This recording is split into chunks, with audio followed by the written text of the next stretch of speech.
Good morning. Welcome to EchelonOrchid, episode 30. I'm your host, Dr. Dan Ford, and joining me again for Sunday coffee is TK Eppley. TK, good morning. Good morning, fine sir. How are you doing? Oh, I've got a little old school coffee, best programs. Those that probably don't even know what that is, but this is a company that my dad worked for as he was creating a bunch of tax software, and where I used to go and basically, as my dad says, learn how to lock everyone out of their computers. I was just starting the defensive aspect.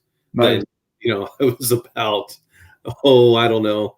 I guess when I first started going, I was maybe 12 or 13, because he would just work round the clock for tax season. So I'm here visiting him and my kids. So it's like, all right, I'm going to grab his best programs coffee mug. This thing's been since like 1983, maybe. Oh, how about you? How's everything going with you this morning? Good, quiet week. And do this and then get on with my day, and got my daughter and one of her teammates will be working out a little bit later today, so it'll be fun. Nice. Well, we're continuing our series on the Constitution. And if I remember last week, you said you wanted to take away the Third Amendment. No, I said that we need to talk about the Second and the Third, right? Right. And I think, and I think last week when we talked about the First Amendment, I think if you ask some people, the First Amendment, from a standpoint of, hey, are we how are we infringing on that right? Is as controversial to some folks now as the Second Amendment is. Right. And Penn and Teller had a great statement about the Second Amendment as it's up there. And they talk about that little comma after militia. In circles of folks that say we want to limit people's gun rights, they say that comma, is clumsily put there. And, Penn has a great statement about how, those hack framers came in and that's the only mistake they made. Right. But it's not. Right. And I think now it is the hot button, issue all the time. And I'll tell you the story. And having been in the military for as long as I had free access to ammunition, especially, and we'd go to work and you'd go shoot guns in the morning. You could basically get your gun, get some ammo, go into one of the ranges and work on your craft, so to speak. And so when I retired, it was the first time I ever had to contemplate buying ammunition for a firearm. And just the day of the week I chose to go was, it was back in 2008, and the Democratic National Convention was going on, and it wasn't President Obama as candidate Obama standing up there talking about, in effect, what people that ardently believe in the Second Amendment say are just taking your guns away. It was all the people on the periphery. It was all the commercials and everything like that. We have to have sensible gun legislation and like that. And the folks that are ardently believe in the Second Amendment and believe as the framers, they believe in how it's written that they have the right unencumbered to own firearms as long as they're not felons or doing harm to anybody. That they were using the subtle language of, we're going to take all your guns away from you. We can argue about whether that's true or not, but what people feel is inherently is what takes them to action. And I just happened to walk into a gun store because I was looking for some ammunition, and the place was packed. And the gun store owner looked at me and I'm like, what's going on today? Like, you guys have a sale or something? Like, no, I wish it was the Democratic National Convention every day of the week, because people got scared and they started buying ammunition, buying, things. Hey, these are going to be taken away if this person gets elected. Right. Well, obviously we know President Obama got elected, served 2 terms, and we still have access to firearms. Right. So in my opinion, when we start talking about the Second Amendment, it's what laws at the state level, a lot of times, because it's different laws through states, are used to restrict access to firearms to lawful gun owners. And I'm talking about lawful gun owners. And I'll say this straight out thing. Show me a law that's on the books right now that takes a gun away from a criminal, and I'll vote for it every day of the week. The problem is we make laws effectively for law-abiding or marginal citizens, right? You're keeping honest people honest, right? In areas where they have really strict access to guns, they still have gun crime. right? And that's kind of, it's the big joke, right? It's the big joke to the folks that are the huge Second Amendment crowd. Well, how can somebody get shot in, pick a city that has a no handgun clause in particular? How can somebody get shot with a handgun? They're not allowed in the city, right? That's the argument. And I'll say the other argument that gun owners have. There's roughly 600 million lawfully owned firearms in the U.S. is the number I read recently. And their statement is, if lawful gun owners were the problem, you'd know about it. All right. Now, having said that, the arguments that baffle me completely are, why do you need this gun in your house? Well, because I'm allowed to have it, right? Why do some people have Ferraris and some people have Yugo? Because they're allowed to pick and choose what they want, right? This is part of that, right? And if you've used the gun, if you have a history of mental illness, if you have other things, yes, we want to not have you have a firearm, right? And if for no other reason, to save you from yourself. Right. That's, those are the things. But when you start saying we're going in some state legislatures have tried to say, hey, we're going to tax ammunition, right? But you can only have a magazine with so many bullets in it. Guess what? You give me something 10 or 15, it doesn't matter, right? It only takes one bullet to kill somebody, right? And so what are we talking about, right? I think when it comes to the Second Amendment and we look at gun violence, right? Gun violence is about the truncation of hope, right? Because if you have hope and you're hopeful about your life, you're hopeful about society, you're less likely to go put a bullet in somebody, right? As a street crime, so to speak. Right? And that's really where people, in certain measures, lose their minds, right? But when you don't have any hope, pointing a firearm at somebody else and shooting them isn't that big a deal anymore, or it's less of a big deal, right? And so much like mental health issues and like homelessness, I think is a mental health problem as much as it is anything. It's the primary thing, like is a mental health issue. It's easy. It's very difficult to do anything that says, hey, we've got to address a big issue like mental health, right? Because where do we start with that, right? The Second Amendment, just like all the other amendments, if you've done nothing wrong, right? If you're a law-abiding citizen that's never shown a propensity to use a firearm for anything other than home defense, sport, or hunting, because it's really what people do. Why are we even talking about this? Right? That's every day. That's what I think. Why are we talking about this? And what's the big deal? Right? Yeah. So what do I'm being someone that believes in training. How do you feel about, because I believe you are, even though this is a right, you have to take the responsibility of gun ownership. And for me, when I first started getting into it, I took a lot of classes on, I wasn't forced, but I took a lot of classes, how do you clean your gun, how to properly shoot, how to, all these different things. I still take classes. And I almost feel that if you're going to own a gun, it's not, the NRA puts on these classes for like $50. Yeah, if that, right? It's not. I'm totally with you. Yeah. So why not have them have to take a class? Because now at least you're also being evaluated by someone. Right. So if you feel a little crazy, hey, maybe the NRA, that instructor, like, they don't want people going off shooting people and after they one of their classes. No doubt. But that's you hit on the key word. You have rights and you have responsibilities. How many times a day do we hear on television somebody's talking about their rights? All right. You have the right to free speech. You don't have the right to yell fire in a movie theater because it can bring harm to others. Right. And so you have a reasonable expectation of responsibility with those rights. I personally don't think whether it's proof that you learned how to shoot in the military or as a law enforcement person, or you have a certificate that says, hey, I went to one of the many types of gun safety classes they have out there. I have zero problem with that at all. Same as driver's license, right? My daughter's in the process, has her learner's permit, and she's learning how to drive, right? She needs X amount of hours under tutelage of a licensed driver before she can go take her driver's test. Why? Because we're putting you in a 2,500, 3,000 pound weapon, and we're asking you to make adult decisions. Right? That's when we talk about rights, we're asking people to make adult decisions. Right? And last week when we talked about the First Amendment, if because you're offended doesn't mean you get to truncate my free speech.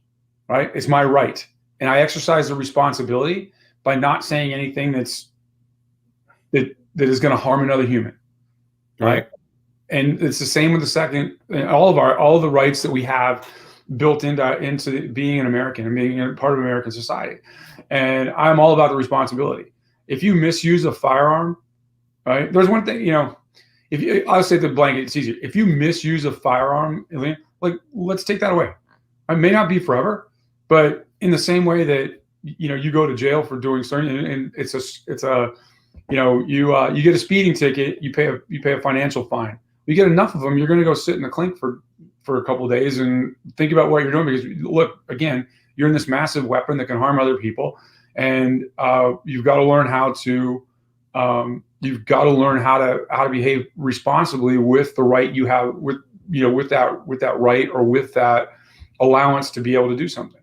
And if you can't do it, but it can't be all or nothing. What I don't like is, and this is anything, I don't like red flag laws. Right? Because there's no, if my neighbor doesn't like me right now, if you live in a red flag law or state, then all they have to do is go, hey, I think he's a menace. I think he's a danger. He might go crazy. And the police, depending on what state is and how the law is written, to a certain extent, have the right to come in and take your firearms. You've not done anything wrong. Like, it's your kind of future. What's that movie where they would go arrest people for stuff they were going to do in the future? Oh, I don't know. You know what I mean? So that type of thing, right? Cruz was in it. Right, but I did that. Again, we want to deal with the mental health problems that would be prohibitive or keep somebody from owning a firearm. And I think, this is in no way scientific or empirically based. I've never done any research on it, but just off the top of my head, I think that a lot of times most folks, when we start talking about mental health and issues with firearms, I think that to a certain extent, we have to go, well, is the problem what somebody's going to do to somebody else, or how much more self-harm is there? Right? Because if you want to go on the gun owner side, you can go, hey, more people die, baseball bats, blah, blah, thing. But it's like automobile accidents versus airplane accidents. Right? A lot of people die every day in car accidents, but we only talk about it when a plane crashes. Why? Because it's a big public spectacle, and it's 100. It's a number. It's not 3 or 4 people at one time. It's 100 plus and thing. And so we look at it differently, right? But again, I have friends that have committed suicide, right? And they didn't want to harm anybody else, right? They just wanted whatever their personal demons and their pain. And so it was facilitated by the fact they had a firearm. Could they have walked in front of a truck and made it look like it was a random accident? Yes. But at some point, what weren't we listening to? Right? But that's not the argument. And that's not right now when you say, even when you look at like Heller, like, the U.S. versus Heller, which was, for folks that don't know, that there was it was a case that went to the Supreme Court about unilateral confiscation of handguns in D.C. Right? And it came back that it was unconstitutional. Right. It doesn't mean that I think whether in Chicago might be the same way. Like it's not banned, but functionally it's so hard to get it done. Right. Because now they just create administrative hurdles. Yeah. Right. So how do we say, hey, we're going to be able to exercise our right, but we're going to have to deal with mental health.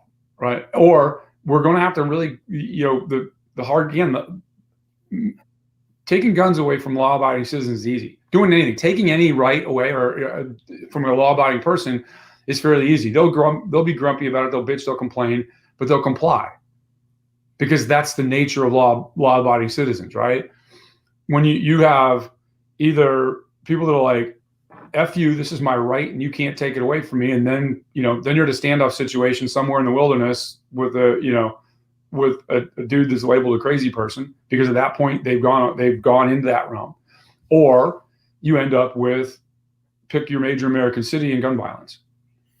Yeah, and I think, when we really start, honing in on the responsibility part, the thing that really gets me angry is when we see these shootings. It was, I can't remember a time when it was actually their firearm. They took someone else's firearm. And so that gets me back thinking, like, how did the gun owner not know where their firearm was? I know where all of my firearms are. As a matter of and maybe I go overboard, but I don't feel like I do. And this is maybe the cybersecurity part of me. But I've got all of my gun safes are biometric, and I've got a camera pointing on them. So if someone goes in front of it, the camera goes off, and I get a notification to my phone. Right. And part of being a responsible gun owner, right? And during when I'm not, this is the only time where I have a clip and the gun in the same gun safe is when I'm right before I'm going to bed, which is in a different biometric, and it's loaded and it's ready to go. When I wake up in the morning, I make it to where it's no longer loaded. I separate them again, just in case one of my fail safes, happens to fail me, and someone gets into one of the safes. They have a gun, but they have no ammo, or they get ammo and no gun. So that's what I do. But it really burns me when I hear a crime being committed because a responsible gun owner, no longer responsible, gun owner that was not responsible, didn't know where their guns were, someone grabbed it and committed this crime. I almost feel like when that crime is committed, that gun owner should be held just as responsible because it was their weapon. So do you believe, because all matters of personal property get stolen all the time. Yeah. Right? I'm just being devil's advocate right now. Do you believe that a bar owner or a bartender should be held accountable if somebody gets in their car drunk and drives home? Depends. So most in a lot of states, bartenders actually have to get licensed, and they go through a class in order to determine whether or not someone's had too much to drink. So if the bartender was negligent, then yes, they're responsible. But if they if they weren't, then no. So there's a fine line. Like if they had a couple of drinks, they didn't show any visible signs, blah blah blah. Then no, they're not. In a lot of ways, you can go through. It would be a hard case, but that's kind of where I draw the line. The aspect of where I think you're probably going should in any cases where someone steals something. I mean, I believe the onus, because that responsibility of that gun owner has to then prove that that they had no idea the gun was taken from them. But what did you do to make sure this didn't happen? And that's the part where I get into the responsibility. Well, I didn't do anything. I just had it laying around. You're not responsible. Now you're contributing. That's kind of, I know it's hard to prove, but I think if somebody breaks into your home, right? The one where I think is people leave their firearms in their cars all the time. And it's like cars get broken into all the time. Yeah. Right? If somebody leaves their firearm, if somebody's got their firearms in their home and somebody breaks into their house, right? And even if it's surreptitious and they don't know that, but I think the thing is, and I like to think, hey, look, when you figure it out, you need to call the police and say, hey, look, here's my gun. Here's the thing. It's gone missing. Right. And it's on you. And then it's like, hey, I've let everybody know. So that yes, whether or not we agree I handled that correctly or not. But I think the other thing, when it goes back to training, like, what's another big avenue of injury is children. Yeah. Teach your kids how to use guns. Like if you're going to have them in the house, I'm a big believer. Don't make your children scared of them. Teach them how to be responsible. I have it's an old like 38 police special, little snub nose. It would be like the ankle gun. Don't have any bullets. It's a collector's piece more than anything else. And yes, it works, but there's no ammunition for it in the house. I mean, it's a collector's piece. And when my son was still living here, if he would walk in, it was kind of on a table with some other memorabilia stuff. And if he wanted to touch it, he would pick it up. He would basically open it up so he could see the cylinder and see that there was no ammunition in there. Then he would close it back up and he would hold the gun or he would do whatever. And as long as the kids were doing that when they picked up a firearm, right? Because, from the earliest days of being in the military, we used to say, if you don't know the gun's loaded, it's loaded, right? Basically, until you can prove that it's not loaded, treat it as if it's loaded, right? And that, I think video games contribute? No, right? I think bad parenting contributes. If you can't, if you're using Call of Duty or whatever it is as a surrogate babysitting tool, and then you're not saying you understand this is not reality, right? And because what happens when you play those games? Those kids are picking guns up off the ground, and they're taking them away from people and things like that, and they're moving in a way that doing a very adult activity. Right. And we've desensitized it to the point where now in the military, what's part of the training? Like they're using those not that game specifically, but that virtual reality first person shooter stuff to help train people, especially when it comes to indoor shooting. Yeah. And that's kind of how they how I learned with my firearms is that you treat every weapon as if it's loaded until you've personally determined that it's not.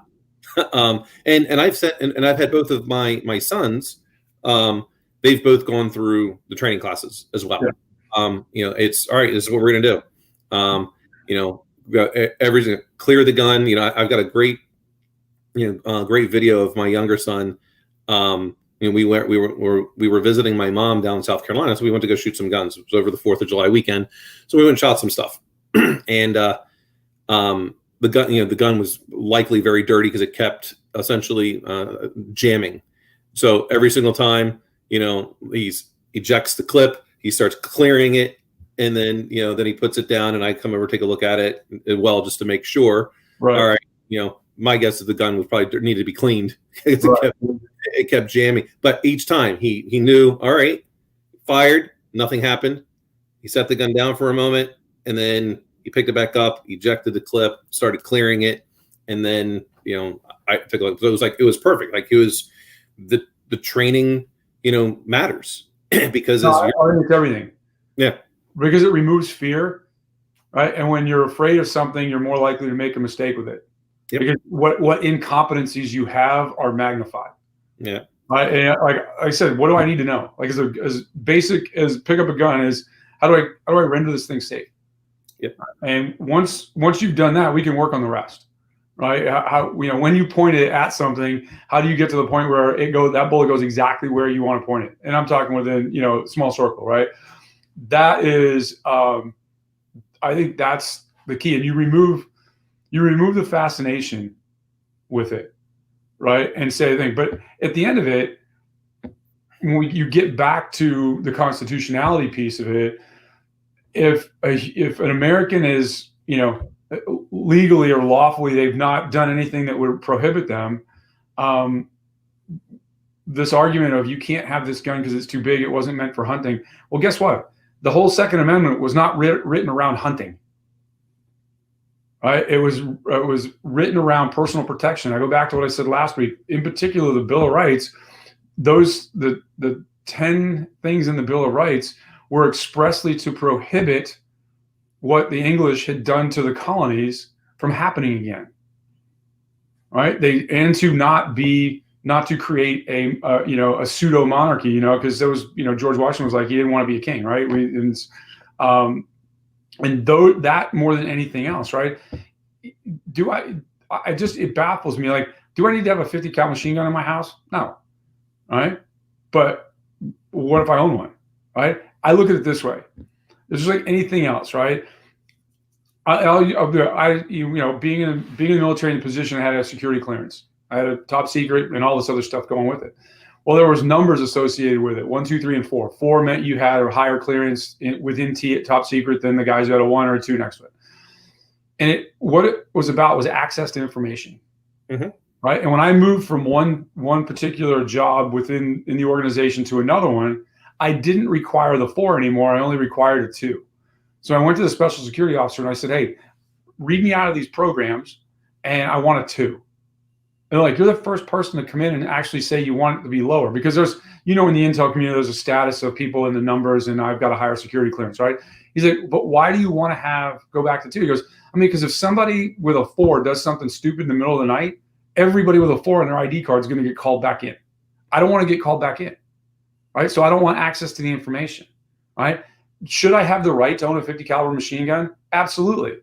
But if somebody gets shot with a 50 caliber machine gun, I don't want them showing up at my house in the middle of the night, because that subset of owners is very small, right? And even if you look at any given town, even a town like Virginia Beach has 500,000 people. How many federal firearms license guys do we have? Right? Those are the people that they're the people that they are actually the gatekeepers for the lawful piece of what we do. Right. Mm-hmm. And, people say, hey, you can't buy a gun online. You shouldn't be able to buy one over the phone. Right. Those are some of the things that are coming up. Well, for those of you that don't know, and at least in the state of Virginia, or the Commonwealth of Virginia, if I call SIG because I've got a friend that works at SIG and I want to buy a pistol, when that pistol doesn't get mailed to my house, it gets mailed to a federal firearms guy or girl who I have to physically go there and make sure all the paperwork's filled out correctly and the background check has been done, and they have to do all that stuff. I'm also not a big believer, a big proponent of a background check. I went to a gun show, a couple of years ago with our friend Cooper. I'd never been to a gun show before. I said, just go check it out. Very organized event, right? Very well-behaved event, right? Because everybody, I think myself and Cooper were the only 2 people that didn't show up with a gun on them, right? But I wanted to buy a pistol. And so when I went to buy it, I gave them my license. They're like, come back in half an hour, right? State police are there with the computers. They bring their laptop over to that gun seller. They basically type everything in. When you come back in 30 minutes, they hand you your license, your credit card, all the paperwork, and the state police officer makes you sign something right in front of them. Yep. Right? I didn't feel as a gun owner I was overly burdened. Right. And by the same token, this comes back to my saying that, hey, if we have people that have mental health problems, previous crimes, all that other stuff, I want to know about that. Right. Because part of having that right is that responsibility. Right. And it's your responsibility not to be, I think mental health is hard. And I come back to that because I've had friends of mine that had mental health issues that found that was the correct way for them to relieve those mental health issues through suicide, which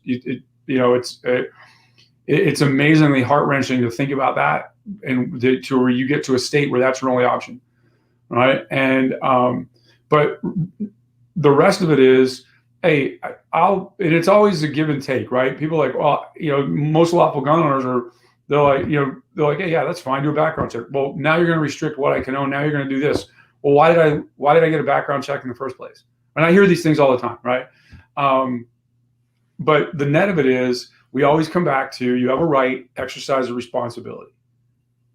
All right. And no more apparent in the Second Amendment. And some people would say that you can do more damage with the First Amendment than you can with the Second Amendment, right? Like, artfully crafted, especially in today's world of high tech and how we can manipulate things, right? But at the end of it, whichever right it is, exercise the correct responsibility. Yeah, and that's that I think you hit on something, the aspect of, all right, yeah, sure, do a background check. And then restrict even more. Eventually, the lawful gun owner is going to decide to leave that state and go to a state where it's not as restrictive, right, to feel that way. Well, but then, okay, don't, spoiler alert, for a future episode we're going to have, then we'll get into the 10th Amendment. Yeah, right. And I think when I think that this is the part that just starts to, irritate me with a lot of this. As you mentioned, there's like 600 million guns in the United States. Well, there's plenty of people that are Democrats that are also lawful gun owners. No, we only hear about these things of take the guns away when basically it's for political reasons. It's not for valid reasons. It's always for political aspect. Right. At least that's my opinion. Because I know plenty of Democrats. Guess what? They love their guns too. Well, I mean, this is one of those recent occurrences where, I had never, until you mentioned it right now, I never make an assumption through the party system as to whether somebody would own a firearm or not. Yeah. Right? I just make the assumption people of all political bent, religion, all that stuff, everybody wants to own a firearm has access to it. I assume that people on both sides of the aisle and all different religions, faiths, and all the things, race, color, creed, all that stuff, that people across the board own guns lawfully. Mm-hmm. They do. It's funny though, when you start talking about going from state to state, how you see, like, and you go into the military, that's one of the things where, all of a sudden I grew up in New England, and there's a certain behavior there, and it's different for somebody that grew up in Alabama or somebody that grew up in the Pacific Northwest, right? And what are the acceptable social norms?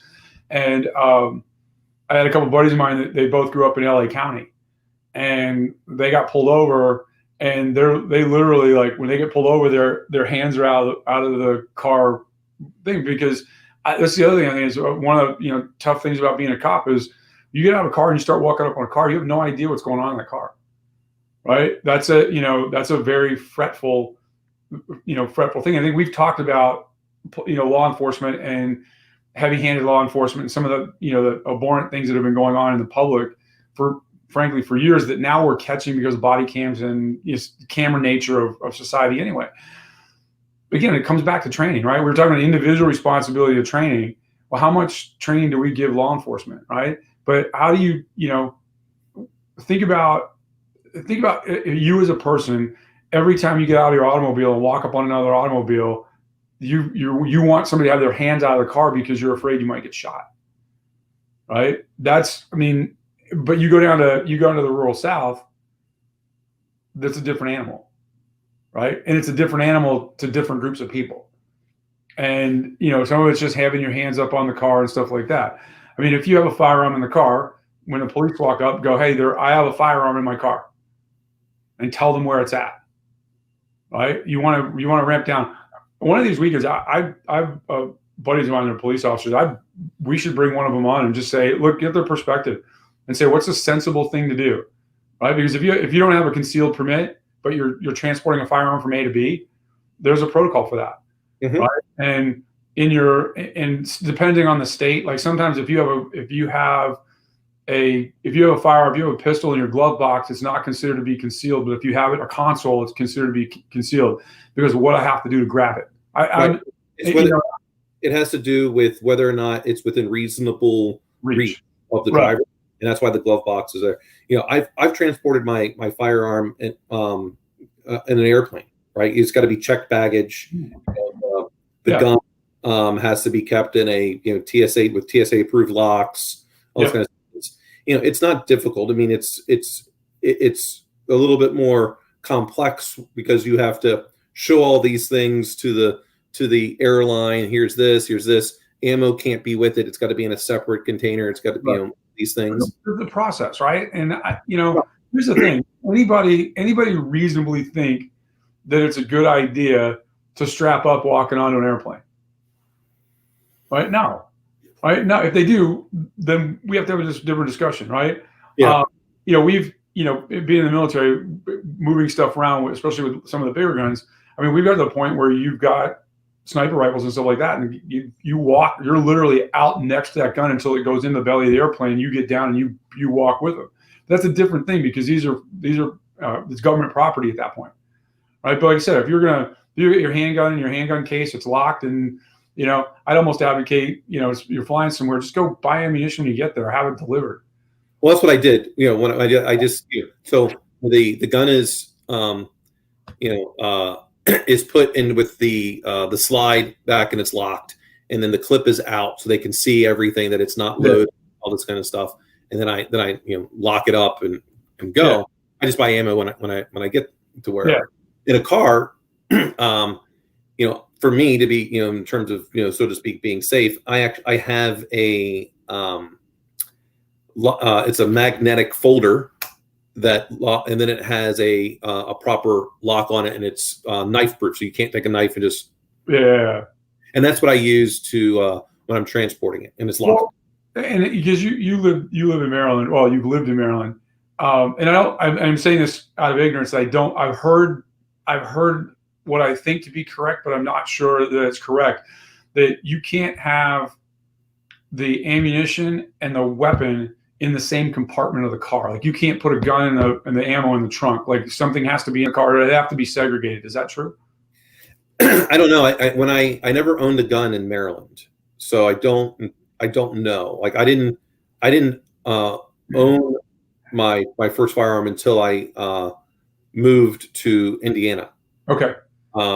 Because before I would just go to the different ranges and shoot. Like, I wasn't, to be honest, I wasn't yet comfortable owning a gun at that time because I didn't have the time invested to feel safe and that I could do everything. Have you taken the classes yet? What's that? Had you taken classes when you were in Maryland, or did you take those when you went to Indiana? I did take classes when I was in Maryland, but that was in the beginning of everything, and so I wasn't comfortable yet that I could be the responsible gun owner. Right. I think the combination of education and application. Like, hey, okay, you've taught me what I need to do. Now I need the practical experience, and it's repetitive nature under tutelage, right? Mm-hmm. I mean, you remember we went down to Texas for that offsite years ago.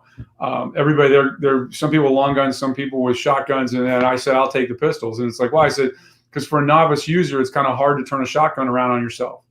Right. You make a mistake with a pistol. And I had spent enough time around, shooting and teaching and being around people that had firearms that I can see the telltale sign of you're going to do something dumb. Right. And it's usually you're going to do something ignorant, right? Because most people aren't stupid, and almost exclusively people don't want to do the wrong thing. But sometimes if you don't know what the wrong thing is, you end up doing it. Right. And that's, I think, when you look on that learning curve, right, you have the initial, hey, I know something. And then if I don't know anything, that person looks really educated. And that's the thing. What they don't see is that, hey, now I got a little bit of knowledge. Now it goes back to I find out what I really don't know. And now I've got to climb that mountain again of true knowledge. And I think that's what gets novice firearm owners is they get the certificate. So now they can start shooting, and they gravitate. And it's usually from vanity because they're shooting itself. Like they're not hitting the target like they thought they should be hitting the target. Well, instead of trying to figure it out yourself, have some experienced instructor stand next to you. And what are you looking at? Like when you're shooting, and then literally I get laughed at when I ask people that, like, what were you aiming at? Right. And then once they tell me what they were aiming at and I see where the bullet is, now I can start to make some inferences as to what sight picture they had, or more importantly, what grip they had on the trigger. Like, it was at the end of their finger? Was it in the middle of their pad of their thumb? Were they hooking their finger around the trigger? All of which will put the round in a different place, right? And it's funny, how you translate skills. Like, everybody that's listened to us over multiple podcasts knows my daughter plays basketball, right? And I was never a basketball player. And I got to break for just a quick second. I got to go get a charger. So keep telling your story, but I'll be right back. All right. But when I started to look at her shooting, as she got older and now a better shooter, but when things go off the rails, how do they go off the rails, right? And so what I could do is say, hey, if you're hitting the left side of the rim, your elbow is doing this. If you're short, you're doing this. If you're long, you're doing this. Right? And so in much the same way that I look through the prism of how to teach somebody to be a more competent shooter with a gun, the same holds true for a basketball. And there's that stages of competency, right? And there's unconsciously incompetent, meaning I don't know what I don't know. There's consciously incompetent, means I know I don't know everything and I'm trying to get better. Then there's consciously competent, meaning if I think about it and I'm putting all my thinker to good work, I can be competent because I know what I need to do. And then there's unconsciously competent, meaning my body does the right thing because I've not done it until I got it right. I've done it until I can't get it wrong. And at that point, that's when you can correct yourself on the fly, right? And that, but understanding and knowing, hey, what's my sight picture? What grip do I have on the trigger? What's my relationship with my hands to the gun, right? When we're talking about pistols in particular, right? And I think that that's where everybody, I talk about what people spend money on, right? And if you just write down all the things you spend money on, and I'll use a golf analogy. The first time I started playing golf, I was out. I'd go out and lose 10 balls, right? Because you don't know what you're doing. I'm just swinging all over the place, swinging for the fences because I'm out with a bunch of other dudes, and we're all trying to hit it as far as we can because that's what dudes do. And I had a guy that's a really good golfer. He's a really good friend of mine. Say, hey, dude, you could take a lesson, or you can keep losing a box of balls every time you go out to golf. It's the same price. Yeah. Right. And once you hear that, right, you're like, hey, I'm gonna go take some lessons, right? And again, it's not, you can't just walk up to anybody and say, teach me. You have to find somebody that speaks the language of education to you, no matter what you're learning, right? And in what way, as an instructor or as a teacher, is what I say what you hear, right? Because when those things are opposed from each other, you still don't get any further. Now you're saying, hey, I go every week and I don't get any better. Well, because we're having an incongruency in what I say as to what you hear, right? And so firearms in particular to me are, let's put it this way. There's very few people, and I know a lot of them, but there's very few people that you wake them up in the middle of the night with sleepy in their eye, right? When they hear somebody in the house that is going to get out and be able to put a pistol round on target to put somebody down that's invaded your home, right? That's why most gun stores and most novice shooters, they advocate for you to have a shotgun, because you have to be in a general direction, right? And as a buddy of mine says, when you hear the cha-chink of loading up a shotgun, if you're in earshot of that, your plan changes, right? Maybe it's not such a good idea to rob this house. Yeah, it's funny that you say that, because and I still don't know even if today if I could or not, but I knew since I was never in the military that the only way that I felt like I could get that stress was to start competing with guns. Yeah. And that's why I started training for competition. You were doing 3-gun, right? Yeah, well, it actually was that was the eventual plan, but I was training for IDPA, which was just pistol. Yeah, that was my start, because I didn't. Hey, if until I got good with that, because my research said if I can get good with pistol, it's going to be much easier with the longer the gun goes. So start with the hardest part first, and then get good. But I did that in order to give me that stress. Yep. In the event someone did, and I had to use this and truly for a life or death situation, that at least I'd already had some type of stress. That was the best thing I could think of. Right. Well, it's funny because, when we start training people, especially to go indoors and move room to room, you can't, in the training scenario, what's the only stress you can give? You can yell and scream at them, but a lot of times it's, hey, go drag that tire down here, go drag that tire. So they're physically, you're getting some of that adrenaline going or anything like that. The funny thing about the 3-gun champions, there's a minimum competency across all 3 weapons that every champion has, right? That every shooter has that's at that level where they're in a national competition for a 3-gun champion. There's a guy named John Shaw.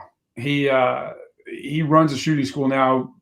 He was a legend in the 70s, right? He's older. He's much older now, but he's back in the 70s and early 80s. He was the 3-gun champion, and he was an average pistol shooter. He was an average rifle shooter, but he was so much better at the shotgun that if he was close, it was, it had the Tiger Woods effect. If he got to the shotgun round, he was close because it was that much better. He was, and this is that hand-eye coordination.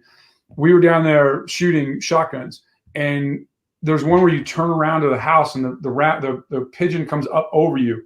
Like the clay pigeon comes up over you, and then starting to get up and be able to shoot and get that thing because it comes high quickly. And we're missing, right? Because we're inexperienced shotgun shooters. We shoot pistols and everything all the time. He gets out, he has a pistol on him, and he's just talking to us. In the middle, he says pull. And when he says pull, he pulls the pistol out and shoots the pigeon with a pistol round. He's an average shooter at 3-gun, right? And so it's like, where's that level of competency? right? And what he was saying is, I know my front sight focus, my focus on the sight picture, and my ability to keep that gun moving through the shooting sequence is so much better. That's why you're missing it. I'm showing you with the hardest thing possible, which is that pistol, and you've got 9 BBs in that thing when you go shoot it, or you got birdshot or whatever you're shooting, right? You're blasting out. You're basically saying, here's a block. I need the pigeon to fly through that block of lead, right? Whatever that is. And he's like, no, I just need to go hit it, right? And that's that unconscious competency to where he doesn't think about it. He's in the middle of a sentence and think that's a person in the middle of the night. Somebody comes in your house. Somebody comes in his house. Good luck with that. Yeah. Right. Because you're not going to hear anything because he's going to have that pistol loaded and he's going to turn around the corner and there's not going to be a discussion. All right. And that's, in Texas, there's some other states too, but Texas has that, in Virginia, I think, some states, you have to be in their house on the property. Some states are like, they're advocating that the homeowner runs away from the house. If you can break contact and get out of the house and run away, to me, that's just like, no, that's the most anti-American thing I can think of in my life. They're advocating if the person comes in the front door and you can get out the back door, you should grab up all the people that you love and go out the back door. Well, I'm not. That's you hear people advocating that position, and I'm like, no. I did not break out of my own house, right? Because somebody broke into mine. I'm not breaking out of my own house, right? And yeah, if there's 10 dudes at the front door with guns lined up, I might want to reevaluate the scenario. But usually it's not that, right? And at some point, hopefully you'll have a reasonable discussion with somebody while you're calling the police because they don't want to die, right? And I think that's the outcome. I said most responsible gun owners, the last thing you want to do is actually have to shoot somebody. Yeah, I'm it's the same reason when I train in martial arts. I hope to never have to use it, but I train for the day that I'm going to. Because you know what's going to happen when you get in a fist fight? Or you're going to get hit. You're going to get hit. Right? And for those of you that have never been punched in the face, I don't advocate it. Right? I joke, I'm old. I don't want to get hit in the face. No, I don't want to get hit anymore. Yeah, it doesn't feel good. We used to have a saying, like, people only get what they ask for and what they deserve. Right? I'm going to give you every opportunity to calm down. Right? And we're going to have a discussion. And yes, I'm going to be ready. I'm going to be ready if you want to be a dummy. But I don't want you to die. I certainly don't have to clean my house up. Right? We might have you sit down and, you're going to give me that firearm until the police show up because you can't just go walking around breaking into people's homes. But there's a big difference. Years ago, a guy did a platoon with, he got killed. It was a tragic accident on the he fell out of an airplane while it was on the ground, and it was a cargo plane, and just kind of tripped and fell out of the airplane. And when he did, he landed on his head in a really funky way, and it killed him. Right? It's a total freak accident. Good young frogman, or like that. Personally, the two of us did not get along. Right. I get a call. I'm at a different command by then. I get a call, and they said, "Hey, I know that you two didn't get along, but Ted got killed today, or Ted passed away." I'm like, "Oh, that's horrible." And then I was like, "Wait a second. I know you two didn't get along. There's a big chasm between we don't get along and I want you dead." Right? I said, "The guy's a frog, man. I don't. Do I want to do another platoon with the guy? Hell no. But do I want to have his life ended and have him with a widow and a kid and kids that they're not going to have a dad? Absolutely not." Right? And I think when you start talking situations where things can escalate, true tough guys will bring that thing down as much as they can. And don't force me to do something. And that's education, right? Yes, your adrenaline's going to be flowing. You're going to be amped up. How do I keep my wits about me and talk that person out of doing something they're going to regret for the rest of their life? Because do I want to shoot you? Absolutely not. Does anybody I know want to shoot somebody right off? Is that their first instinct? No. Like, I want a good outcome for this. 95 in the DC metro area, then it's probably almost every day. They're driving in rush hour traffic on 495 in DC. Right. But that's a whole, but again, like, you look at some of look at some folks. It's one of those things like, you know, now with the advent of all these, you know, everybody puts everything out on TikTok, YouTube, whatever, you know, wherever they're going, you get to see some very abhorrent behavior, right? Well, Just people in cars yelling and screaming. They think they're funny. They're on a car and they're yelling and screaming about things and yelling out the windows obscenities at other people. Right. Sometimes you know, again, and this is TK's view of the world. Most of the problems we have on the road with vehicles now are people's sense of self-entitlement. If I get into the left turn lane, all of a sudden I realize I don't want to turn left, people will just pull out and block traffic to try to get back in, so they're not inconvenienced. Right? You know, I work from those people, and you know as well. If I'm a dummy and I make a mistake, I'm going to go fix it, and then I'm going to get back into the mainstream of society. And that's whether I have to go around the block or do something. But most folks are ramped up enough as it is when they after a day of work. Then you put them in DC traffic, for example, or Boston traffic, or pick a big major metropolitan area, and let people start being stupid and thinking about only themselves. Then you say distracted driving, right? I'm thinking about all of you know, when we were young, when I was 20, in my early 20s, hey, when you're driving home, it was time to clear your head, right? You had AM/FM radio, and you had the steering wheel. Yep. Now you've got an infotainment center in your vehicle. You've got your phone. You've got people texting you. You're trying to catch up on emails, and you're trying to process what just happened during the day, right? And it's funny because when I moved, when I first came back from England, I lived really close to the base where I worked, a couple miles. I'd get home, I'd still be angry at what went on at work, right? When take time to decompress. Right, I built a house and it was 10, 12 miles away. Just in that time it took to get home, I was a much more pleasant human being by the time I hopped out of my truck, right? And it was totally a thing. But again, there was no smartphones, there was no any of that. It was whatever was on the FM dial, and my own thoughts, right? There was no one to interrupt me, and if somebody did something stupid, I mean, now how many people do you see accidents? People just blaze and drive by, or they're just slowing down enough so they can get the Gawker effect and see more, the more morbid curiosity of what happened to somebody. Right? How many people actually want to jump out and render assistance? Right? I tend to look at it, and I know a lot of my friends do. Hey, look, if some law enforcement is already on the scene, I don't need to stop, right? I don't need to be the good Samaritan at that point, right? But if they're not, then what do I lose from pulling over, right? And I think I live on a like the main road I live on is a 2-lane rural road, right? It used to be farm town down here before they were allowed to build homes, and there's these big 4-foot drop offs on either side to catch all the water when it rains.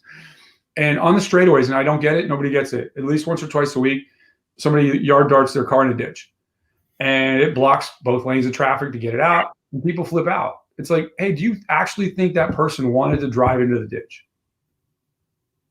Right? Probably. So if that road's blocked off between me and my home, yes, I got to drive around and kind of come in from the other way, right? But there's a means to get there. I don't just have to sit there and take it.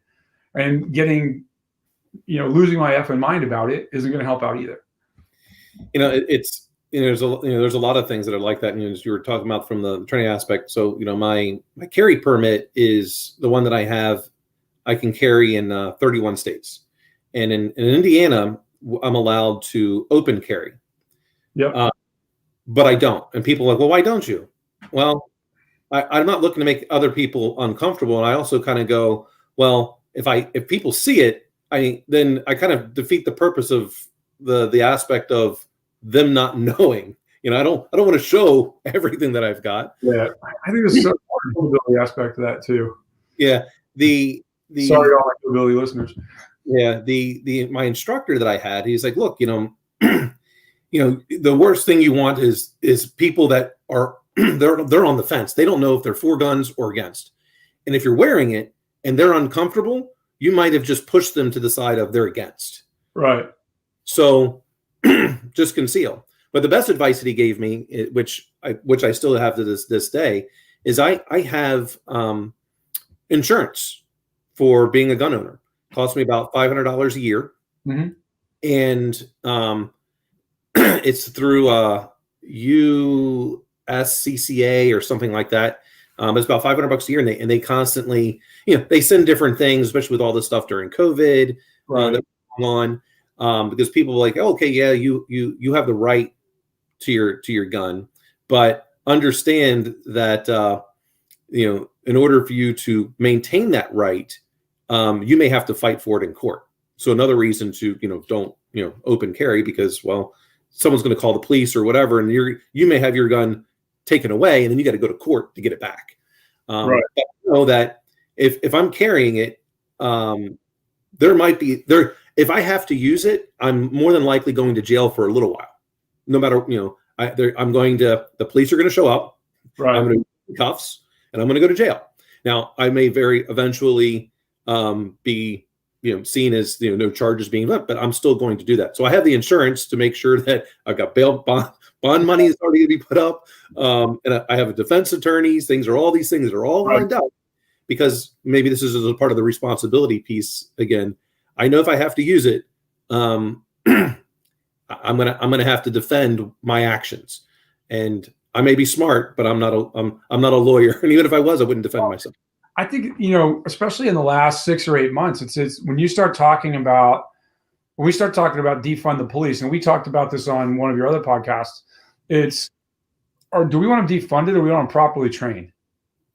Right. And what's the important, what do we place, when you look at a training pipeline, right, and how we're going to conduct training and how we're going to educate people in anything, what's the most important thing down to hey, this would be nice to know. Right. And that engagement piece with other humans has got to be given primacy over making sure that every speeding ticket is filled out exactly correct, or the person gets off. My personal opinion is, if you don't dot the T, you don't cross the T the right way, and they let you off a 15-mile-an-hour speeding ticket, I'll live with that. I don't need the $85 revenue for the city. Right. But what I do need is a police officer that's competently trained and, to the best of his ability, how to handle a situation to not escalate it to doing something that is negligent. Right. And my thought behind it is this: we put people in uniforms, police, law enforcement, federal agents, and the whole encompassing thing. We do it, and we talk about the positive aspects of what it takes to do that job. There's a responsibility with that, right? That you're there to defend people that can't defend themselves. And yes, you're going to get scared. You're going to do everything else. But at some point, you have to have been given the training to understand how that escalation works. And in the same vein that most police officers are only required to shoot 50 bullets a year, right? Let that sink in for a second. You're only required to shoot 50 rounds a year to qualify. How many times do they have to go through engagement, right? I'm a big believer that community policing, being seen, being out, walking around the community, that dispels a lot of the myths, fears, and things like that, right? Because that's largely those engagement with police. And how do we do what we do better, right? So that you don't have crimes of opportunity, right? That police can commit, right? And I'm going to even give them the benefit of the doubt and say not intentional, right? But it's like every day. I mean, just look at the number of retirements that have been put in major metropolitan areas like New York and stuff like that. I mean, it's an alarming statistic, because they're like, look, for what we're getting paid, it's not worth it. But it's a school teacher argument. School teacher's like, hey, we're way underpaid. Great. Here's what we want you to do to pay you correctly. Because I personally view educating the next generation of children as the greatest responsibility we have as Americans, and we don't do it well, right? We're not there, right? For a boatload of reasons. A lot of them have to do with parental things, right? But let's figure out how we're going to do that. And it's going to be painful for a lot of people. It's going to be painful for the educators. If we're going to say we're going to make law enforcement better, it's going to be painful for law enforcement. And guess what? Some of the folks that currently are employed are not going to be employed when we're done with this. And that's okay.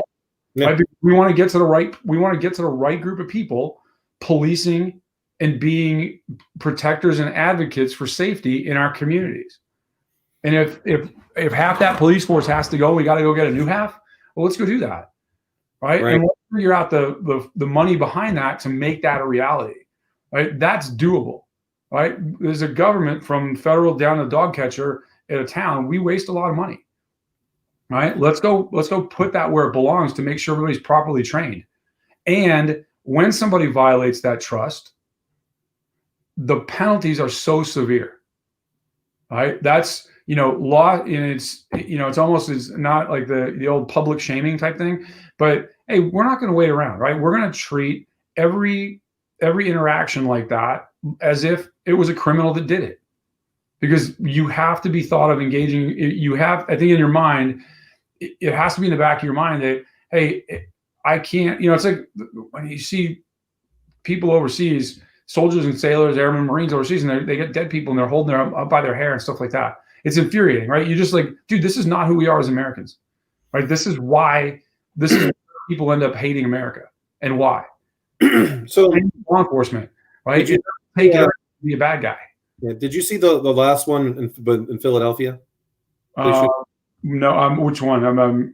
What has happened? The guy was coming at the police with a knife. Right. And the police shot and killed him.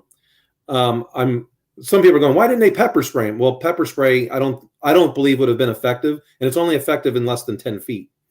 But is there a step between a gun to pepper spray that can be used? Because isn't a taser? But is a taser only effective? What's the effective range of a taser? Well, it depends how long the leads are. The argument the police are going to make and law enforcement are going to make with a knife is how quickly somebody can close the distance. Agreed. Right? And I don't disagree with that. And I think when I say we have to educate, we also have to educate the public on what you're dealing with, right? And again, it comes back to truncated hope. Like you put somebody in a major metropolitan area with, generationally disadvantaged groups of people, right? That they're like, whatever, I don't care. Right? Everybody's been toting guns, doing things, and engaging in behavior that the rest of society considers to be counterproductive. They don't care. They are going to, if they've got a knife, they're going to bring a knife. If they got a bat, they're going to bring a bat. And on all of those, you can close the distance very quickly. Right? What do I want to do? Right? Whether it's TK's personal opinion, but I think the correct answer is going to be between that pistol, right, and down de-escalating down to pepper spray, there's a taser, right? But I think the public has to be educated how quickly things can go awry, right?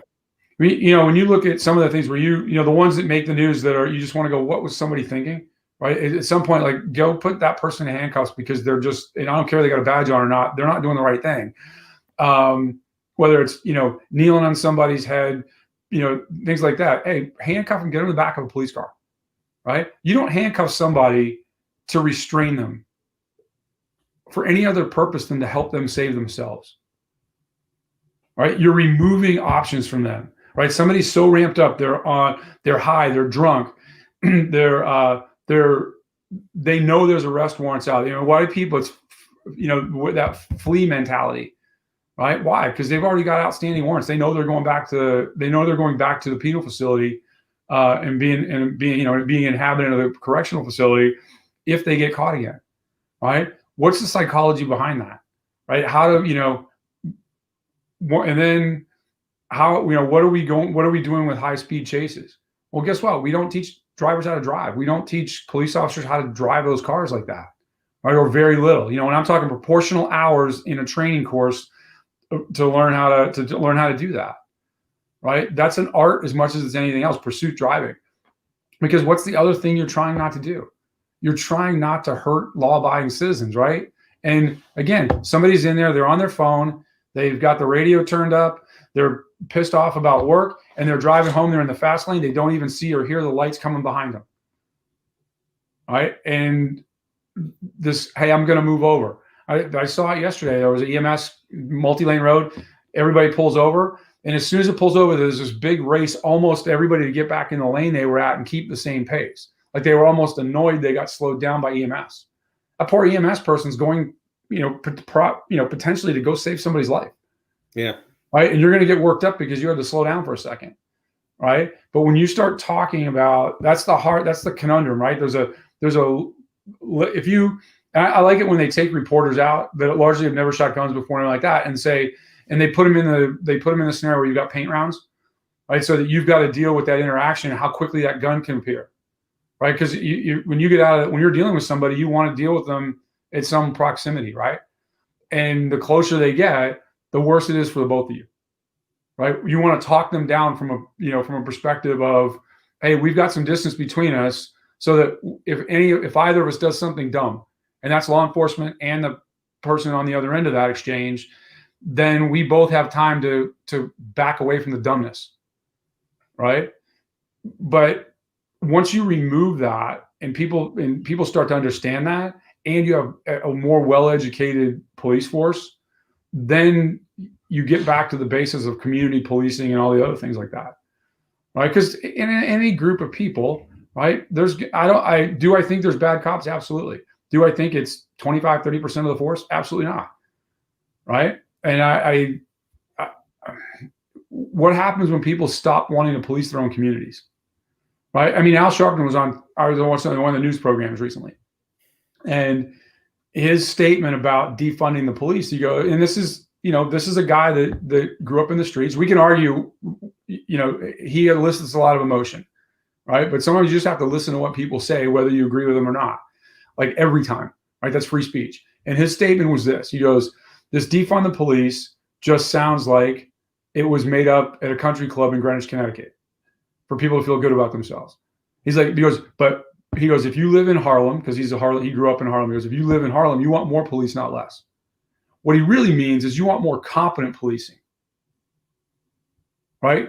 More doesn't mean better, right? Give me 5 competent police officers over 15 incompetent police officers, right? Because now you're not going to have the wheels go off, because they are what? They're in a position of public trust.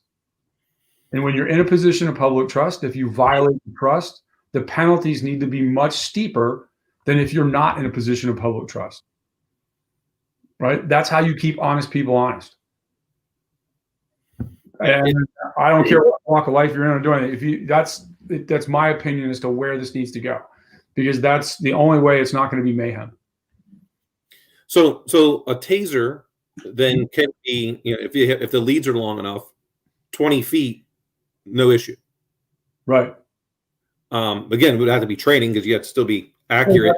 Actually, police officers get quite a bit of training on taser, because think about it, that's the preferred method, because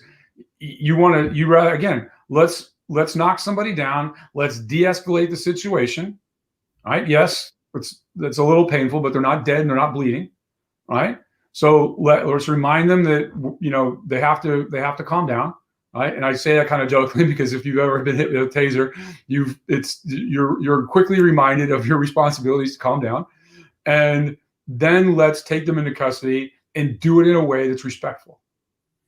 Yeah, because I would imagine, so in Philadelphia, this is just based on the research I had, not all police are equipped with tasers, which is why when the shooting occurred here, they only had 2 options: pepper spray and a gun.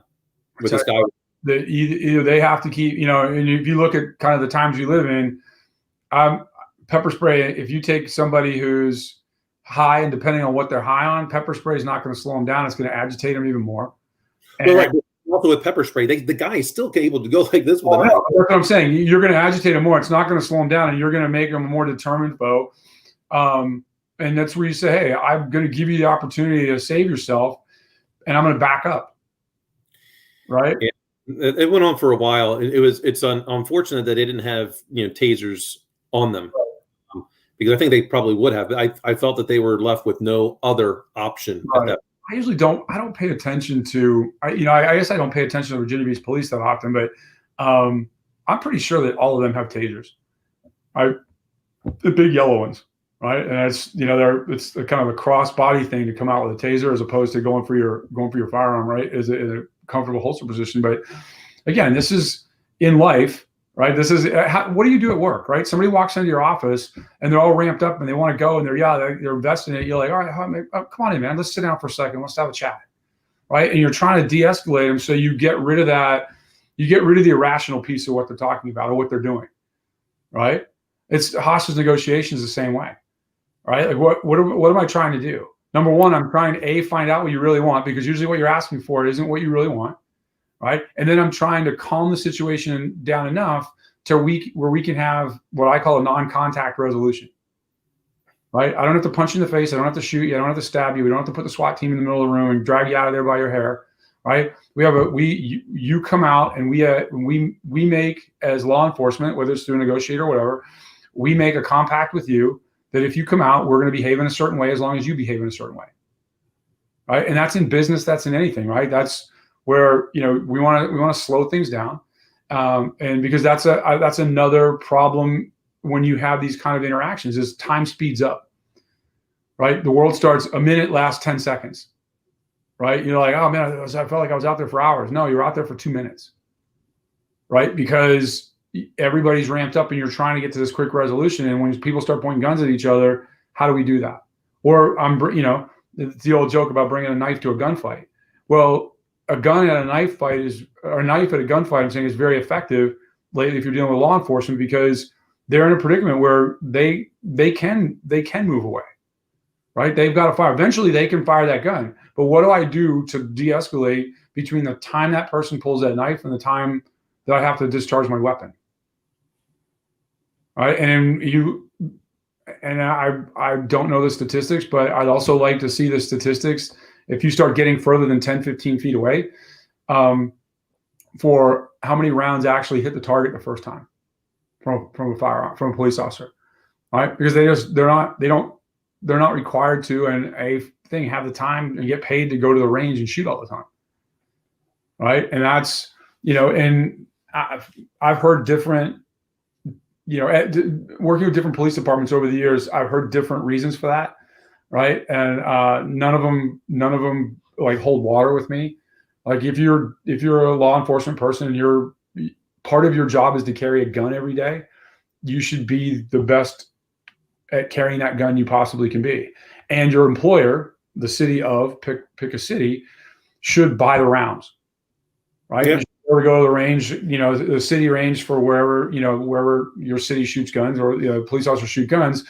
And if you're shooting 9mm, there should be a big pallet of 9mm there, and you can go there at lunchtime and get more competent. And I know for a fact, like, they have a police officer there whose job it is to run the ranges, and also is a firearms instructor, and usually the defensive tactics instructor and things like that. Right? How to put your hands on people to de-escalate a situation. Right? And a lot of times it's just saying, hey, I've got control of you and I'm not letting go. And people are like, okay, and certain people want to escape, right? And flee. Why? Because they view their option of being, it's not, if you talk like Goodfellas, being on the lam, right? Of running around is a better option than dealing with the situation head on. Why is that? Right? And what internal mechanism do they have that's causing them to do that? And how is law enforcement, can you slow that down? Right? I don't think we spend any time on that. Right? I think a criminal justice degree should be largely a psychology degree. Right? I think it should be heavy on human behavior and psychology. And so a lot of folks, when they get out and they have these criminal justice degrees, they're going to police departments, but they know they're going to move into leadership a lot quicker because they're just the way that works. How do they translate what they've learned down to a rookie police officer? It's the thing, like human interaction, human behavior 101. Every police officer should be a Zen master at that, right? And relish the opportunity to talk to the public. I mean, that's at the very heart of what community policing was all about. Yeah, I tend to agree. I think that's probably a good note for us to end on. We need to get back to more community policing. We didn't get to our third amendment, so we'll have to add in for the next time. But everybody go and read up on the Third Amendment, because it's usually the one where when people that tell me they want to take away the second, I said, great, I get the third, and then I get the RCA Victor dog look where they don't know what I'm talking about. Yeah. Everybody, we'll go through a couple more next week. I think we'll roll through them a little bit quicker because this is always a very contentious one for everybody on pro or anti Second Amendment, right? Everybody's got an opinion, and most of them don't sit in the middle. No, they don't. And big thing, hopefully everyone takes away is if you are going to be, a gun owner, remember the responsible aspect. If you want to exercise your rights, whatever they are, just be responsible with them. Right. Absolutely. Yeah. All right, friend. Have a great week, everyone. Yeah.